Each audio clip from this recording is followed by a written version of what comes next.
Hello दोस्तों। तो अभी फिशर्स माने क्या कि अगर patient is suffering from hard stool, तो क्या होता है कि जब भी हार्ड स्टूल होता है तो पेशेंट हैज़ टू स्टैंड और the constipation that time that pressure create on the rectal ring, Mane जो एनल एरिया है आपका, वहाँ पे जो वहाँ की जो स्किन रहती है that is it's like a mucus membrane वहाँ का, that skin has been cut. माने क्या कि जैसे मुंह में आपको छाले आते हैं, तो जैसे अपनी ओठ की त्वचा रहती है या स्किन रहते हैं उसमें जैसे छाले आ जाते हैं, लाइक दैट वे आपके जो एनल रीजन रहता है उसमें छाले आ जाते हैं। एंड ये कब होता है? जब हार्ड स्टूल होता है, तो स्ट्रेन करते समय ये जो रिंग है उसमें स्टूल जाते समय वो कट कर देता है एंड फिर कंटिन्यूसली वो एरिया मॉइस्चर रहता है। और जो टॉयलेट होता है उसके बाद अगर हार्ड स्टूल रिपीटेडली हुआ तो वो कटने की वजह से there is a particular pain that is burning. So ज़्यादातर आपको ऐसे हो रहा है कि जलन हो रही है टॉयलेट करते समय या करने के बाद, और जो पेन हो रहा है वो बर्निंग पेन है या फिर स्टिचिंग है, जैसे चुभन जैसे, तो आपको मोस्टली फिशर की शिकायत होगी।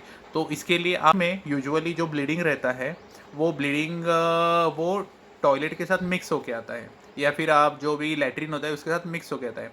म्हणजे मराठीत सांगायचं झालं तर संडासाबरोबर ते संडासबरोबर तुमचे रक्त आहे ते लागून येतं, म्हणजे ते त्याच्या आधी किंवा नंतर होत नाही मोस्टली, तर त्याच्याबरोबर मिक्स होतं। कारण जेव्हा पण आपल्याला त्या जागेला, जसं फिशरमध्ये सांगितलं की कट होतं, कट झाल्यानंतर तिथं त्या जागेला जखम झाले आणि त्या जखमेबरोबर जेव्हा तिथून संडास पास होत असतं तर त्या जखमेला परत ते घाव करतं आणि त्याबरोबर ते रक्त मिक्स होऊन पडतं, त्याच्यामध्ये मोस्टली फ्रेश रेड ब्लड असायची शक्यता असते आणि पाईल्समध्ये किंवा हिमोरॉइड्समध्ये डार्क ब्लड असायची शक्यता असू शकते।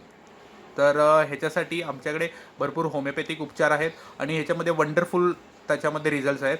अशाच एका माझ्या पेशंटला, त्याला फिशरचा त्रास होता आणि सिव्हिअर कंप्लेंट होतं आणि त्याला बसता पण येत नव्हतं आणि त्याला 10 मिनिटामध्येच दुखण्यामध्ये फरक जाणवला आणि आता 2-3 महिने झाले ट्रीटमेंटनंतर त्याला बिलकुल त्रास नाही आहे। तर त्याचे टेस्टिमोनियल तुम्ही नेक्स्ट व्हिडिओमध्ये बघू शकता आणि जर तुम्हाला काही या संदर्भात आणखी माहिती असेल तर प्लीज सबस्क्राईब आवर चॅनल आणि तुम्ही आम्हाला कॉन्टॅक्ट करू शकता खाली दिलेल्या नंबरवरती। थँक्यू। बताओ क्या तकलीफ है आपको? वो सुबह में संडास हार्ड होने का और खून पड़ने का और जलने का बहुत और बैठने नहीं आने का। फिर वो एक दो डॉक्टर से एक 15 दिन में दवाई ली और दूसरे पेट विकार करने से एक 15 दिन दवाई ली, 2500 रुपये की दवाई ली। उसको दिखाने के 300-2800, फिर भी कम नहीं आ रहा था, उतना उतने पर टच कम आ रहा था। यहाँ पे एक दोस्त ने बोला इसलिए मैं यहाँ पे एक बार आया और वो बहुत बैठने नहीं आ रहा था, खड़ा नहीं रहने नहीं आ रहा था, वो बहुत जल रहा था बैठने में।